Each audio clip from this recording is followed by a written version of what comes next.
صلی اللہ علیہ وسلم کے وصال ظاہری کے ایام قریب آئے تو حضور نے سرخ پٹی باندھی، تیز بخار ہے نبی کریم کو، دو صحابہ سہارا دے کے مسجد میں لائے، نبی پاک علیہ السلام کو بظاہر سہارا دے کے لایا گیا۔ کریم رسول نے لوگوں کو جمع کیا، حضور آج کیا ہونے والا ہے، آج کیا کہا جائے گا، آج کس لیے میٹنگ بلائی ہے؟ نبی کریم کے کل صحابہ جو مسجد میں جمع ہوئے تو کھچا کھچ مسجد بھری ہے۔ وصال ظاہری سے چند یوم پہلے کی بات، نبی پاک نے فرمایا آج تمہیں کوئی جہاد کی ترغیب نہیں دینی، آج کوئی نیا پیغام نہیں دینا، آج تمہیں بتانا ہے کہ رب نے اپنے بندے کو اختیار دیا ہے، چاہے تو دنیا میں رہے چاہے تو اس کی بارگاہ میں حاضر ہو جائے۔ اس عبد نے بارگاہ ربوبیت کی طرف لوٹنے کا ارادہ کر لیا ہے۔ حضرت صدیق اکبر رونے لگے تو صحابہ نے کہا تمہیں کیا ہوا؟ کہنے لگے سمجھ نہیں رہے، کسی کی بات نہیں کر رہے، نبی پاک تو اپنی بات فرما رہے ہیں، اس نے جانے کا ارادہ کر لیا۔ سنیے میرے بھائی، محبوب پاک نے فرمایا بھائی کسی شخص کو میری طرف سے کوئی تکلیف پہنچی ہو تو بدلہ لے سکتا ہے، بدلہ لے سکتا ہے، کسی کو تکلیف پہنچی ہو۔ صحابہ پھوٹ کے رونے لگے، محبوبہ کرم ہی کرم ہوا ہے، رحمت ہی رحمت آئی، آپ کے بارے میں گمان کرنے والا بھی دائرہ ایمان سے نکل جائے۔ حضور آپ کیا فرما رہے ہیں؟ فرمایا نہیں بھائی اٹھو۔ پیچھے سے جناب عکاشہ بن محصن اٹھے، ہاتھ کانپتے ہیں، آگے بڑھے، کہنے لگے یا رسول اللہ، ایک جنگ کے موقع پر آپ نے درہ مارا تھا، ننگی پیٹھ پر صفیں سیدھی کراتے، بات دل میں رہ گئی ہے، میں نے بدلہ لینا ہے۔ نبی کریم نے فرمایا بلال دوڑ کے جاؤ، فاطمہ کے گھر درہ پڑا ہے، درہ لاؤ۔ سیدنا بلال حبشی کہتے میں گیا، دستک دی سیدہ طیبہ طاہرہ، حضرت فاطمہ فرمانے لگی بلال کیسے آئے ہو؟ اماں جی وہ درہ چاہیے تھا۔ سیدہ کو تشویش ہوئی، کہنے لگے بلال نہ تو جنگ پہ جانا ہے، نہ جہاد ہے، نہ کوئی ایسا موقع ہے، حضور کی تو طبیعت مبارک بظاہر بڑی علیل ہے، درہ کیا کریں گے؟ حضرت بلال عرض کرنے لگے اماں جی ایک صحابی بدلہ لینے لگے ہیں، صاحب طبقات نے جملے لکھے ہیں، کہتے ہیں بی بی صاحبہ نے درہ بھی دیا اور امام حسن حسین کو بھی باہر نکالا۔ فرمانے لگی عکاشہ سے کہنا 100 درے مارے، ان دو شہزادوں کے جسم پر نبی پاک کے قریب نہ جائیں، میں نے 2 بچے پیدا ہی اپنے محبوب پر قربان کرنے کے لیے کیے، ان کو لے جائیں۔ حضرت بلال کہتے ہیں میں 2 شہزادے لے کے آیا، اور جب دروازے میں لے کے پہنچا تو نبی پاک نے دیکھا تو آنکھوں میں آنسو آ گئے۔ فرمایا ان کو بٹھا دو، مجھے پتا ہے فاطمہ نے کیا کہہ کے بھیجا ہے۔ حضرت سیدنا بلال فرماتے ہیں درہ میں نے جناب عکاشہ کو دیا، حضرت عکاشہ درہ لے کے آگے جو بڑھے تو حضرت ابوبکر صدیق نے ان کے پیروں پہ ہاتھ رکھا، فرمایا عکاشہ میری طرف آ جا، مجھے مار درے، نبی پاک کے قریب نہ جا۔ مصطفیٰ کریم نے فرمایا ابوبکر تو ہٹ جا، اسے آنے دے۔ فرماتے ہیں میں چند قدم آگے گیا تو مولا علی شیر خدا نے میرے پیر پہ ہاتھ رکھا، کہنے لگے عکاشہ سوچ تو صحیح تو کیا کر رہا ہے؟ حضور نے فرمایا علی ہٹ جاؤ، میرا اور ان کا معاملہ ہے۔ جناب عکاشہ آگے بڑھ رہے، نبی کریم نے فرمایا میں اپنی امت کو درس دینا چاہتا ہوں، خبردار خبردار زندگی میں تمہارے ہاتھ سے زبان سے کسی کو تکلیف نہ پہنچنے پائے، خبردار یاد رکھنا وہ معاشرے بگڑ جاتے ہیں، وہ معاشرے تباہ کر دیے جاتے ہیں جہاں ظلم ہوتا ہے، جہاں زیادتی ہوتی ہے، جہاں لوگوں کو ستایا جاتا ہے۔ محبوب کریم کے قریب آئے حضرت عکاشہ، حضور میری پیٹھ ننگی تھی، آپ بھی ذرا کپڑا ہٹائیے۔ نبی کریم نے پیٹھ سے کپڑا ہٹایا، جناب عکاشہ نے درہ جو اٹھایا تو صحابہ کی چیخیں نکلی، حضرت عکاشہ نے درہ دور پھینکا، حضور کے بطنے اطہر سے لپٹ گئے، چومنے لگے، کہنے لگے حضور وہ تو صفیں سیدھی کراتے لگ گیا تھا، آپ نے کہاں مارا تھا؟ یا رسول اللہ میں تو بہانہ بنا رہا تھا کہ جاتی دفعہ مجھے وجود چومنے کا موقع نصیب ہو جائے، مجھے یہ موقع نصیب ہو جائے۔ میرے حبیب نے فرمایا جس نے جنتی دیکھنا ہو میرے عکاشہ کی زیارت کر لے۔ بھائی ظلم کا دروازہ کھلا ہوا اور لوگ بھول جاتے ہیں زیادتی کرتے۔ ایک بندہ بڑی دور سے آیا نبی پاک صلی اللہ علیہ وسلم کی زیارت کے لیے، بڑی دور سے۔ عرب کے جو سردار ہوتے تھے ان کے بڑے ناز نخرے ہوتے تھے، تو نبی پاک صلی اللہ علیہ وسلم کی خدمت میں وہ شخص بڑی دور سے آیا، تو عرب کے بادشاہوں کا مزاج تھا، پروٹوکول بڑا چاہتے تھے، ان کا تو یہ طریقہ تھا کہ حکمرانی کرنی ہے جیسے بھی ہو۔ اگر کسی غلام نے دھوپ میں بندھا رہ گیا، اونٹ اور چھاؤں میں نہیں باندھا تو درے مارتے تھے، اور اگر اس نے کھول کے باندھ دیا تو پھر بھی مارتے تھے، کہتے تھے اتنا سیانا ہو گیا تو نے پوچھا ہی نہیں، خود بخود ہی باندھ دیا۔ وہ شخص حضور کی بارگاہ میں آیا اور بہت سارے لوگوں کے پاس کیونکہ وہ جاتا تھا اپنے سربراہ کا پیغام لے کے، تو وہ کانپ رہا ہے جب حضور کی بارگاہ میں گیا، ڈر رہا ہے۔ اب ذرا بات کو سمجھنا، نبی پاک صلی اللہ علیہ وسلم نے اس سے فرمایا کیوں ڈرتے ہو؟ سادہ آدمی ہے، دیہاتی ہے، بدو ہے۔ اللہ کے رسول نے تھپ کی دی، کیوں ڈرتے ہو؟ تو کہتا ہے حضور مجھے آداب نہیں آتے اور مجھے ڈر آتا ہے، کوئی بات اگر ایسی ہو گئی آپ مدینے کی حکومت کے سربراہ ہیں تو کہیں آپ ناراض نہ ہو جائیں، حضرت انس بن مالک فرماتے ہیں بات کہاں کی تھی، پہنچ کہاں گئی؟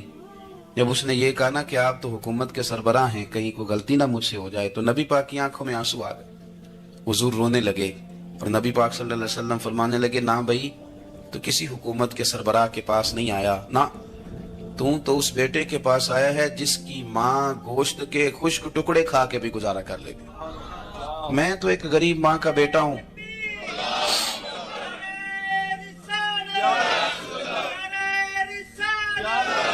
ایک تاجر تھا حضور کے زمانہ نور میں، وہ پھلوں کی تجارت کرتا تھا، مشکات شریف میں موجود ہے، کسی وجہ سے اسے نقصان ہو گیا، اب وہ حضور کی بارگاہ میں آئے۔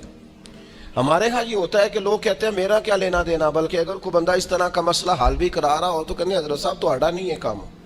اس تاجر نے اس بارگاہ میں آ کے کہا جہاں جو آ جاتا ہے ہمیشہ بامراد ہی جایا کرتا ہے، یا رسول اللہ صلی اللہ تعالی علیہ وسلم میں پریشان ہو گیا ہوں، اور پہلے جب آدمی مالدار ہوتا ہے تو دائیں بائیں رش بھی ہوتا ہے، اور جب اس طرح کے حالات ہو جائیں تو وہ جو بڑے قریبی ہوتے ہیں وہ بھی کئی دفعہ ساتھ چھوڑ جاتے ہیں، ساری عمر ہی آٹا گد ہے تے لکھاں کیتے پیڑے، اب وقت آیا ہی تے محمد بخشا کوئی نہیں ہو بیٹھا نیڑے، لوگ نکل جاتے ہیں، کمزور پڑ گیا بندہ بیچارہ، حضور کی بارگاہ میں عرض گزار ہوا یا رسول اللہ تکلیف میں ہوں، تاجر تھا، پھلوں کی تجارت کرتا تھا اور مشکات میں موجود۔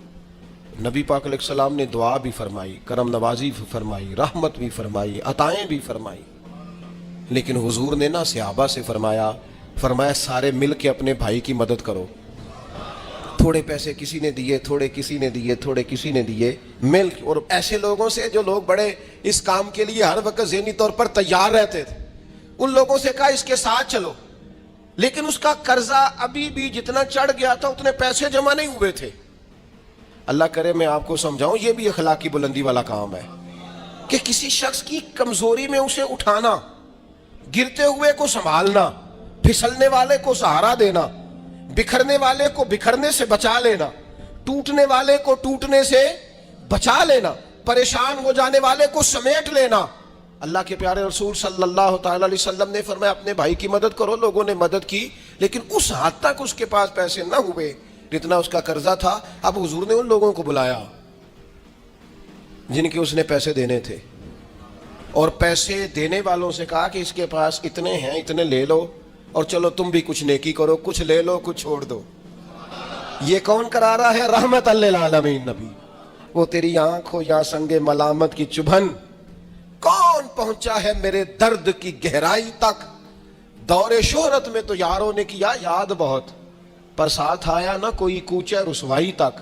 حضرت انس بن مالک رضی اللہ تعالیٰ عنہ یہ بڑے خوش نصیب خوش بخت انسان ہیں، کہتے میری اماں خود مجھے حضور کی بارگاہ میں چھوڑ گئی تھی کہ یا رسول اللہ یہ آپ کی خدمت کرے گا، کہتے میں نے 10 سال حضور کی نوکری کی ہے، نبی پاک نے کبھی اوف بھی نہیں کہا، بلکہ بخاری مسلم میں ایک انوکھی بات موجود ہے، فرماتے ہیں مجھے ایک دن حضور نے فرمایا جا یہ کام کر کے آ،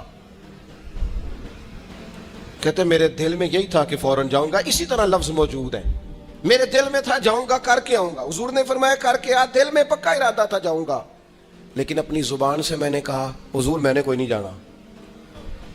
یہ کیوں بات کی؟ یہ ذرا لاڈ کے ساتھ کی، یہ ذرا ناز کے ساتھ کی، یہ ذرا نا محبت کے ساتھ کی، یہ ذرا حضور جو پیار کرتے تھے نا اس پیار کو سامنے، حضور میں نے نہیں جانا، تو کہتے ہیں حضور تھپکی دے کے یہ غلام سے بات ہو رہی، حضور فرمانے لگے چل نہ تجھے کہا ہے نہ جا کر کے آ، کہتے میں چلا گیا، اسی ارادے سے گیا تھا جاؤں گا، لیکن رستے میں جب میں گیا تو بچے کھیل رہے تھے، میں نے بھی کھیلنا شروع کر دیا، کھیل رہا ہوں دیر ہو گئی، حضور نے بھیجا تھا کسی کام، اب جب زیادہ دیر ہوئی تو کریم گھر سے نکلے، اور جب حضور نے مجھے دور سے دیکھا اور مجھے کریم کے آنے کا پتہ چلا تو اب میں ڈرا، اب میرا انداز بڑا جدا گانا ہو گیا چونکہ حضور نے بھیجا تھا۔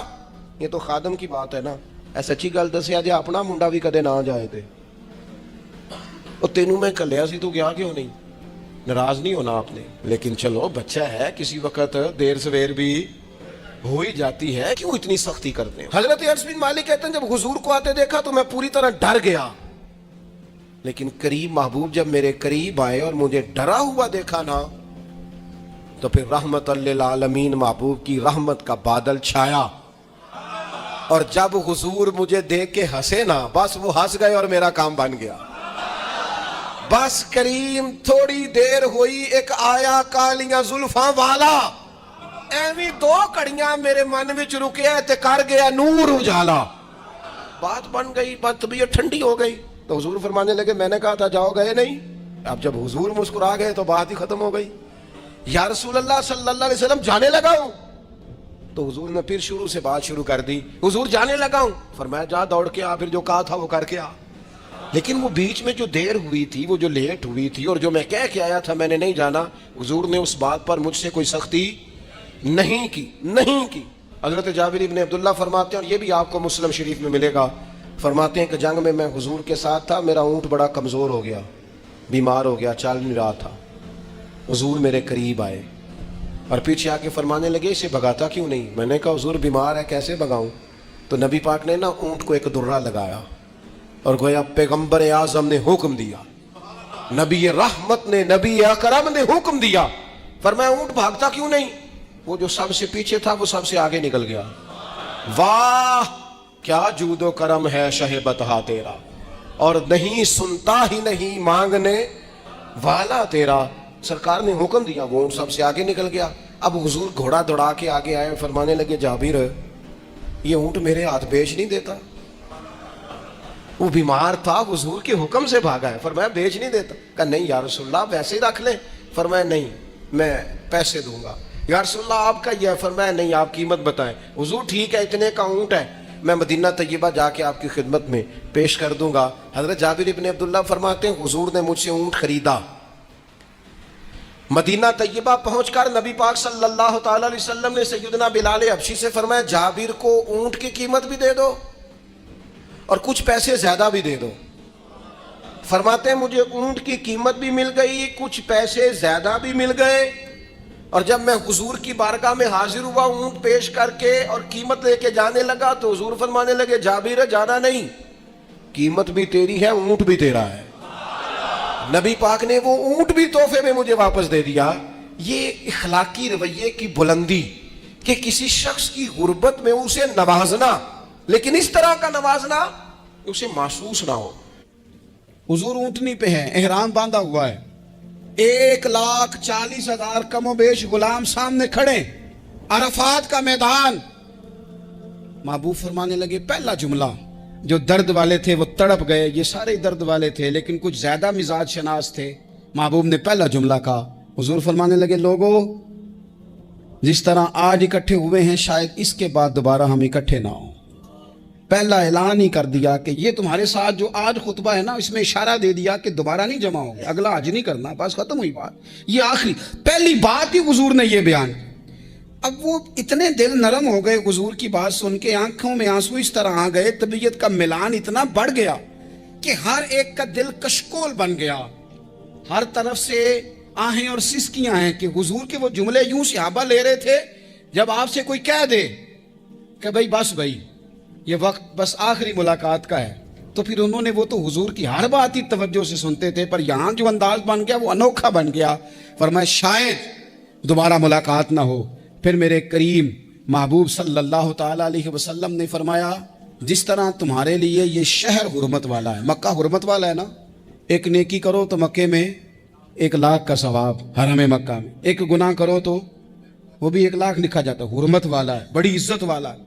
فرمایا جس طرح یہ گھر عزت والا ہے کعبہ، جس طرح یہ شہر عزت والا ہے، فرمایا جس طرح آج کا دن حرمت والا ہے، مسلمانوں میں تمہیں بتا کے جا رہا ہوں، تمہیں سمجھا رہا ہوں، اسی طرح میں نے تم سب پر ایک دوسرے کے مال اور عزت کو حرمت والا کر دیا ہے۔ اور صحابہ کو نا حضور نے پہلے یہ سبق پورا حضور نے پوچھا، یہ بھی ذرا کمال ہے، یہ بخاری مسلم کی حدیث ہے۔ حضور نے صحابہ سے پوچھا 9 ذی الحج ہے، جمعے کا دن ہے، ذی الحج کا مہینہ ہے، سب کو پتہ ہے، لیکن نا آپ جمعہ پڑھنے ہیں تو میں آپ سے کہوں کہ آج آپ کون سا دن ہے تو آپ کہیں گے جناب جمعہ ہے، عجیب آدمی ہے جمعہ پڑھا رہے ہو، لیکن جو صحابہ کا انداز ہے وہ اور ہے۔ حضور نے پوچھا آج یہ کون سا مہینہ ہے، یہ ادب ہے، یہ مقام ہے، یہ وہ مقام ہے جہاں بہت سارے صرف عقل والے بندے جو ہوتے ہیں نا وہ بیچارے گرتے پھڑتے ہیں، کہتے ہیں جی بات آتی ہو تو بتانی چاہیے، یہ کیا بات ہوئی جی، بندہ بولے ہی نا، یہ کیا بات۔ لیکن کچھ لوگ ایسے ہیں جن کا دھارا ادب کچھ اور ہوتا ہے، انہیں ڈھیروں باتیں بھی آتی ہوں تو ہر جگہ بات کرنے کی نہیں ہوتی، سب جگہ کہانیاں سنانے کی نہیں ہوتی۔ حضور نے فرمایا کون سا مہینہ ہے؟ قربان جائیں، بھیا کو زبان ہو کے کہنے لگے واللہ و رسولہ عالم، اللہ جانے اللہ کا رسول جانے، سانو تے قید سجن دا گہنا ہے، او جنج رکھے اساں اونج رہنا ہے، ہمیں کیا پتا، پوچھا کسی نے، لکھا ہے صوفیاء نے، کسی نے پوچھا اوے تمہیں پتہ نہیں، کہنے لگے چپ کر، ہمیں کیا پتا کون سا مہینہ ہے؟ تو حضور نے فرمایا آج تاریخ کون سی ہے؟ بھائی صاحب کو پتا تھا نا 9 ذی الحج کو حج ہوتا ہے، کون سی تاریخ ہے؟ کہا واللہ و رسولہ عالم، اللہ جانے اللہ کا رسول جانے، قربان جائیں۔ حضور نے پوچھا دن کون سا ہے؟ سب کو پتہ ہے جمعہ ہے، کہنے لگے واللہ و رسولہ عالم، اللہ جانے اور اللہ کا۔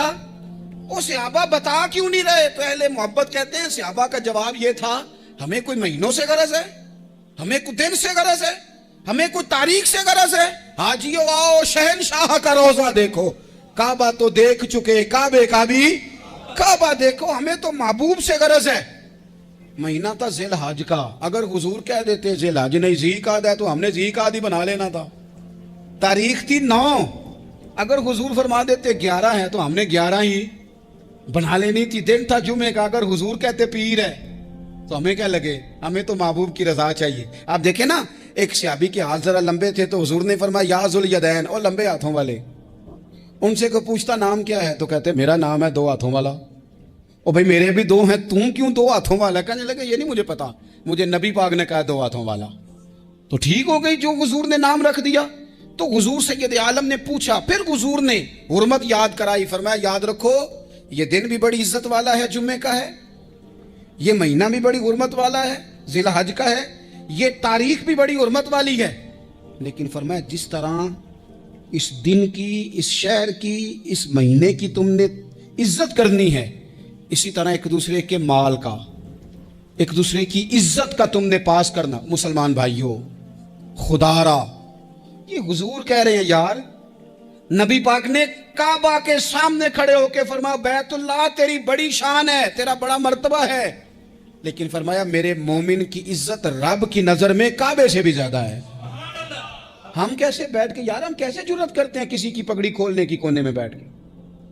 ہم اپنے گھر بیٹھ کے کسی پر تبصرہ کر گئے، کسی بندہ مومن کی عزت اچھال گئے، بالکل پتہ نہیں تھا بات کا اور ہم نے کہانی بنا دی پوری کی پوری، داستان سرائی کر گئے۔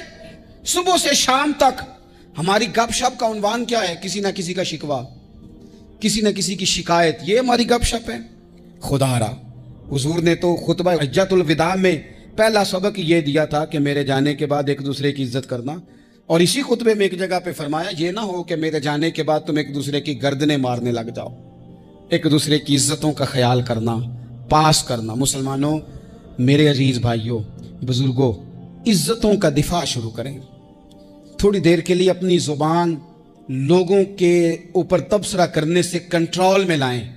کچھ چیزیں ایسی، میں مختلف شہروں میں جاتا ہوں، جس شہر میں گئے وہاں لوگوں نے یہ کہا جناب یہاں جو مولانا ہے نا، بعض لوگ یہ باتیں بڑی چسکے لے کے سنتے ہیں، یہاں جو مولانا ہے نا وہ کچھ نہیں کرتے، آپ بڑے اچھے ہیں، یہاں جو پیر صاحب ہیں وہ بڑے گڑبڑ ہیں، آپ بڑے اچھے ہیں۔ تو میں ان سے کہتا ہوں کہ میں اس لیے اچھا ہوں کہ میں تھوڑی دیر کے لیے آیا ہوں، میں نے چلے جانا ہے، اور دوسری بات یہ کہ مجھے آپ جتنا مرضی اچھا کہہ لیں،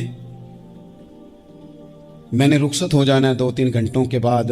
یہاں جس آدمی کا آپ شکوہ کر رہے ہیں نا، آپ اس کو جنازے کے لیے خبر کریں نہ کریں، اسے پتہ چل گیا نا محلے میں جنازہ ہو گیا، تو اسے کوئی کام بھی ہوا تو اس نے کہنا یار نہیں محلے میں فوتگی ہوگی، میں نے جنازہ پڑھانا ہے، اس نے جانا نہیں۔ تو کمزوریاں تو سب جگہ ہوتی ہیں، لیکن ان کمزوریوں کی وجہ سے آپس میں بغض پیدا کر لیا جائے گا، اور پھر کمال بات ہے نا کہ اپنی ساری کمزوریوں سمیت اپنے آپ سے پیار ہے، اپنے آپ سے محبت ہے، اور دوسرے کی ایک کا پتہ چل جائے تو ہمیں گھن آنے لگ جاتی۔ تو حضور نے خطبہ حجۃ الوداع کے موقع پر یہ بات ارشاد فرمائی۔ دوسرا حضور نے فرمایا لوگوں یاد رکھنا، یہ خطبہ حجۃ الوداع میں نبی پاک نے فرمایا، یہ حضور خطبہ دے رہے ہیں، اور اس وقت دے رہے ہیں جب حضور صحابہ کو بتا چکے ہیں کہ یہ آخری ملاقات ہے، جو دور دراز سے آئے ہیں ان کو بتایا ہے کہ یہ میری تمہاری جو مجلس ہے، جو محفل ہے، جو تم سے بات ہو رہی ہے، یہ آخری ہے۔ محبوب فرمانے لگے لوگوں یاد رکھنا قیامت قائم ہوگی. ان جملوں کا حسن ملاحظہ کر لیں. فرمایا قیامت قائم ہوگی, تم اپنے رب سے ملاقات کرو گے, اور فرمایا تمہارا رب تم سے تمہارے اعمال کے بارے میں پوچھے گا. یہ خطبہ حجۃ الوداع میں کریم نے فرمایا. صبح تم اٹھے, کیا عمل کیا, اللہ پوچھے گا. کسی سے ملاقات ہوئی, طرز کیا تھی, سوچ کیا تھی, اللہ پوچھے گا. لین دین میں کیا معاملات تھے, تمہارے اعمال کے, اللہ سے ملاقات ہوگی, وہ کھڑا کر کے پوچھے گا. اور حدیث میں کئی جگہ پہ حضور نے فرمایا وہ تم سے سوال کرے گا, تمہیں جواب دینا ہے. میرے عزیز بھائیوں, تیار رہنا چاہیے, تیار. ہم نا منت کرتے ہیں آخری دن ہو نا, تنخواہ دار لوگ کہتے ہیں یار یہ آخری ایام چل رہے ہیں, کوئی خرچہ نہ بتاؤ, اس لیے کہ حساب کے متھے لگنا ہے. آخری دنوں میں, بجٹ کے دنوں میں لوگ پریشان ہوتے ہیں کہ حساب دینا ہے. جب رب سے ملاقات کریں گے اور وہ حساب مانگے گا, کتنا مشکل کام ہے. اور ایک مقام پہ حضور نے فرمایا جس سے اللہ نے حساب مانگا وہ تو الجھ گیا, دعا کرو وہ حساب مانگے ہی نہ, بے حساب ہی بخشش فرما دے. نبی پاک صلی اللہ تعالیٰ علیہ وآلہ وسلم نے ارشاد فرمایا اسی خطبہ حجۃ الوداع میں. حضور فرمانے لگے سن لو, میں نے تم تک اللہ تعالیٰ کا پیغام پہنچا دیا ہے. اب جس شخص کے پاس امانت رکھی ہو اس پر لازم ہے کہ وہ امانت اس تک پہنچا دے جو اس کا مالک ہے. ہم بہت سارے لوگ ایسے ہوتے ہیں, ہمارے پاس امانتیں ہوتی ہیں, کچھ بھی نہ ہو تو کچھ لوگوں کے راز کی امانت ہوتی ہے, کچھ بھی نہ ہو تو کچھ لوگوں کی باتیں ہم تک پہنچ جاتی ہیں, وہ راز ہوتا ہے, وہ امانت ہوتی ہے. مجلس کی گفتگو بھی امانت ہے, لیکن ہم امانتوں کا خیال نہیں کرتے, خیانت ہو جاتی ہے. بہت محتاط ہو کر اپنی زندگی میں امانتوں کا خیال کیا جائے. یا ایھا الذین آمنوا لا تخونوا اللہ والرسول وتخونوا اماناتکم وانتم تعلمون. اللہ فرماتے ہیں ایمان والو, نہ رب سے خیانت کرنا, نہ رب کے رسول سے خیانت کرنا, نہ آپس میں ایک دوسرے سے خیانت کرنا, جانتے بوجھتے ہوئے یہ کام نہ کرنا. وانتم تعلمون, جانتے ہو, تمہیں پتہ ہے. کبھی بھی بددیانتی کا مظاہرہ نہ کریں اپنی زندگی میں, کبھی بھی. اور یہ بھی یاد رکھ لیں, بچوں کو کیا پتا کہ ہمارا ابا حلال لا لا کے حرام لا رہا ہے. آپ لا رہے ہیں نا, تو وہ تو بیچارے بھولے پن میں کھا رہے ہیں, تو حساب آپ نے دینا ہے. جنہ لی تو پاپ کمائے ہن کتھے نہیں ہو تیرے کر دے, بلا نا. تو بچوں کا تو یہ معاملہ ہے بھائی, اللہ ماشاءاللہ کہ وہ وقت پہ ہی, شادی کے 10-15 دن کے بعد ہی ان کو پیغام مل جاتا ہے کہ اگر ہمارا علیحدہ گھر ہو تو میں مرضی سے سجاؤں, تو میں مرضی سے سنواروں, تو میرا کوئی مطلب اپنا سلسلہ ہو, تو بڑے ٹائم پہ ساری باتیں شروع ہو جاتی ہیں. وہ تو معاملہ ہی بالکل اور ہے. تو بالکل کسی بھی امانت میں کبھی بھی خیانت کرنے کی کوشش نہ کریں. اور یاد رکھیں, مال حرام جہاں آتا ہے وہاں بڑی تباہی آتی ہے. جہاں لوگ بددیانت ہو جاتے ہیں وہاں معاملات بڑے خراب ہو جاتے ہیں. اللہ تبارک و تعالیٰ دیانتداری کی توفیق عطا فرمائے. حضور نے خطبہ حجۃ الوداع کے موقع پر فرمایا میں نے آج جاہلیت کے سارے سود ختم کر دیے. نبی پاک میدان عرفات میں کھڑے ہو کے فرمانے لگے جس بندے نے بھی کسی سے پیسے لیے ہیں وہ اصل رقم دے گا, زائد نہیں دے گا. حضور کے بڑے قریبی تھے ایک, فرمایا انہوں نے بھی کچھ لوگوں سے پیسے لیے ہوئے, چونکہ وہ سب لوگ کرتے تھے, حرام ہی نہیں تھا. فرمایا میں ان کو بھی حکم دیتا ہوں کہ یہ اصل رقم وصول کریں گے, کسی سے ایک پائی بھی زیادہ وصول نہ کریں گے. نبی پاک صلی اللہ تعالیٰ علیہ وسلم نے خطبہ حجۃ الوداع میں ایک باریک بات حضور نے بھی, یہ آپ نے ضرور سمجھنی ہے, بالخصوص جو لوگ تھوڑا دین پر عمل کر رہے ہیں, جن کا لبادہ مذہبی ہو گیا, جنہیں لوگ حضرت صاحب, قاری صاحب, علامہ صاحب, مفتی صاحب, حاجی صاحب, بزرگوں کہہ کے بلاتے ہیں, وہ اس پر توجہ کریں. میرے نبی پاک صلی اللہ علیہ وسلم نے خطبہ حجۃ الوداع کے موقع پہ ارشاد فرمایا لوگوں, شیطان اب مایوس ہو گیا ہے, وہ تم سے بتوں کی پوجا نہیں کرا سکے گا. ہاں, وہ تمہیں چھوٹے چھوٹے گناہوں میں مبتلا کرے گا, وہ تم سے چھوٹے چھوٹے عیب کرائے گا, تم سمجھو گے یہ تو غلطی کوئی نہیں. فرمایا اس سے بچ کے رہنا. اب وہ مایوس ہو گیا, بتوں کی پوجا نہیں کرا سکتا, تمہیں اپنی پوجا نہیں کرا سکتا, لیکن چھوٹی چھوٹی غلطیاں. ایک مقام پہ فرمایا نا, چھوٹا گناہ ہونا تو مومن اسے پہاڑ سمجھتا ہے, اتنا بڑا ہو گیا, اور منافق کہتا ہے یہ تو کچھ بھی نہیں. تو اپنی زندگی کے اندر چھوٹی چھوٹی کوتاہیاں, حضرت سعدی فرمایا کرتے تھے سیلاب اچانک نہیں آتے, پہلے چھوٹا سا سوراخ ہوتا ہے دریا کے کنارے میں, اسے بند نہ کیا جائے پھر بڑا ہو جاتا ہے, پھر وہ ٹائم آتا ہے کہ بند ٹوٹ جاتا ہے, بستیاں ڈوب جاتی ہیں. پہلے چھوٹا گناہ انسان کرتا ہے, چھوٹا, پھر اس سے آگے بڑھتا جاتا ہے اور بڑی بڑی غلطیاں ہوتی ہیں. اللہ تبارک و تعالیٰ ہمیں رائی کے دانے کے برابر بھی غلطی کرنے سے محفوظ فرمائے. نبی پاک صلی اللہ تعالیٰ علیہ وسلم نے اسی موقع پر ارشاد فرمایا لوگو اللہ سے ڈرتے رہنا, اور میں تمہیں عورتوں کے ساتھ بھلائی کی وصیت کرتا ہوں. فرمایا رب نے تمہیں اختیار دیا ہے, عورتیں تمہارے سپرد کی ہیں, ان سے اچھا سلوک کرنا. فرمایا اگر کبھی کوئی ان پر تمہیں سختی کرنی بھی پڑے تو اتنی کرنا جتنی ان کی غلطی ہو، ان سے درگزر کرنا، ان سے پیار کرنا۔ اسلام نے خاتون کو باقاعدہ حقوق دیے، باقاعدہ۔ صحیح بخاری میں حدیث ہے، یہ جو نوجوان ہیں، مطالعہ کرنے والے، پڑھنے سننے سمجھنے والے، یاد رکھا کریں ان چیزوں کو۔ حضرت بریرہ رضی اللہ تعالیٰ عنہ حضرت عائشہ صدیقہ کی کنیزہ ہیں۔ حضرت مغیث رضی اللہ تعالیٰ عنہ ایک صحابی ہیں، ان کی وہ اہلیہ ہیں، وہ اپنے خامد سے علیحدگی چاہتی تھی۔ ان کے خامد بڑی محبت کرتے تھے، علیحدہ ہونا نہیں چاہتے تھے، خاتون رہنا نہیں چاہتی تھی۔ انہوں نے بڑی سفارشیں کرائیں کہ میرا خامد، میری بیوی مجھ سے صلح کر لے، حالانکہ وہ خاتون کنیز ہیں، خادمہ ہیں، بڑے قبیلے سے بظاہر تعلق نہیں۔ بالآخر انہوں نے گزارش کی، سیدہ عائشہ صدیقہ رضی اللہ تعالیٰ عنہ سے کہا، کچھ اور ذرائع اختیار کیے۔ حضرت مغیث نے رضی اللہ تعالیٰ عنہ، ان کے شوہر نے، کہ نبی پاک علیہ السلام کی خدمت میں عرض کریں، حضور میری سفارش کریں کہ یہ مجھ سے صلح کر لیں۔ تو نبی پاک علیہ السلام نے حضرت بریرہ رضی اللہ تعالیٰ عنہ جو کنیزہ ہیں، خادمہ ہیں، ان کو بلا کے کہا تمہارا خامد صلح کرنا چاہتا ہے۔ یہاں برادری کا بڑا کے کہتا ہے پتر میری بھی نہیں تو گال رکھنی، وہ میرے کا کھاندہ بھی نہیں تو، کیا کہہ رہے ہیں آپ؟ اللہ نے اسے حق دیا ہے، اور جسے حق اللہ دے، اس کا رسول دے، اس سے کون ہوتا ہے کوئی حق چھیننے والا؟ نبی پاک صلی اللہ علیہ وسلم نے حضرت بریرہ سے کہا تمہارا خامد صلح کرنا چاہتا ہے اور وہ روتا ہے تمہارے لیے، اور اس نے بڑی سفارشیں کی ہیں، تم اس سے صلح کر لو۔ حضرت بریرہ رضی اللہ تعالیٰ عنہ عرض کرنے لگی یا رسول اللہ صلی اللہ علیہ وسلم، آپ جو حکم کریں میں حاضر ہوں، ایک بات پوچھ سکتی ہوں؟ ایک گزارش کر لوں؟ ایک صرف حضور میرا بولیا چولیا معاف کری، ایک بات کر لوں؟ تو کہا کرو۔ عرض کی یا رسول اللہ یہ آپ کا حکم ہے یا مشورہ ہے؟ یہ محبوب کی بات ہے، محبوب کی۔ کوئی بزرگ کیوں جبر کرتا ہے کسی پہ؟ کوئی حضرت شیخ کیوں کہتے ہیں زبردستی عورت کو کہ تو جا؟ نبی پاک صلی اللہ علیہ وسلم نے فرمایا صلح کر لے۔ یا رسول اللہ ایک بات عرض کروں؟ کرو۔ حضور حکم ہے کہ مشورہ ہے؟ تو نبی پاک نے فرمایا نہیں، مشورہ ہے۔ تم عاقلہ ہو، بالغہ ہو، اسلام تمہیں با اختیار کرتا ہے، چاہو تو رہو، چاہو تو خلا لے لو۔ عرض کرنے لگی حضور اگر مشورہ ہے تو پھر میں مغیث سے صلح نہیں کرنا چاہتی۔ میرے محبوب نے فرمایا تو جس حال میں راضی ہے میں بھی راضی ہوں۔ ٹھیک ہو گئی بات، ختم ہو گئی۔ حضور نے کوئی زور نہیں، اتنے اسلام حقوق دیتا ہے عورت کو، کسی کو اجازت نہیں کہ وہ جبر کرے، وہ ظلم کرے۔ میں آ گیا ہوں صلح نہیں کرنی، بے تو کیوں آیا ہے؟ تو نے وقت گزارنا ہے، جانے وہ خامد کس طرح کا ہو۔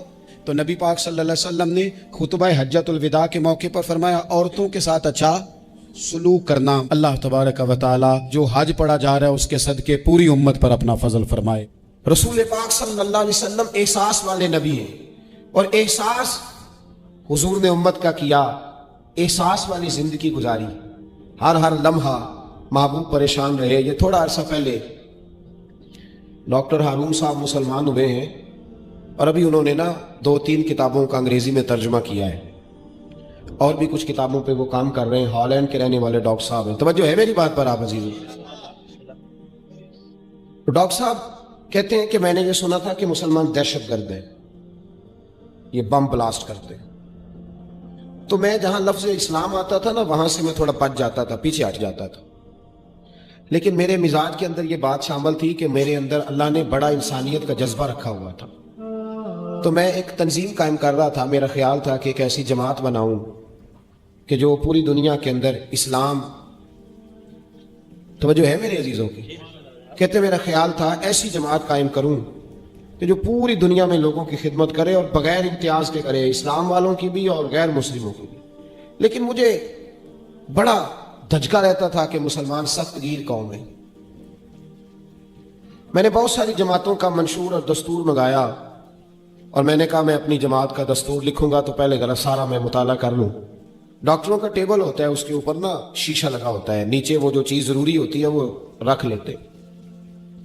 کہتے ہیں کہ مصر کے مولانا صاحب آئے ہوئے تھے ہالینڈ کے دورے پر، اچھی انگریزی جانتے تھے، تو کسی وجہ سے علیل ہو گئے۔ میرے پاس وہ آئے اور انہوں نے دیکھا کہ میں انسانی حقوق پر کچھ لکھ رہا ہوں، کام کر رہا ہوں، تو وہ دیکھ کر کے مجھے کہنے لگے کہ ڈاکٹر صاحب آپ کوئی تنظیم قائم کر رہے ہیں؟ میں نے کہا ہاں۔ تو کہتے انہوں نے ہلکا سا ٹچ دیا، زور نہیں دیا، ویسے بھی جو ہلکی بات ہوتی ہے وہ ذرا دل میں جلدی بیٹھ جاتی ہے۔ کہتے ہیں ہلکا سا ٹچ دیا، کہنے لگے اگر کبھی موقع ملے تو میرے نبی پاک کی بھی سیرت پڑھ کے دیکھیں۔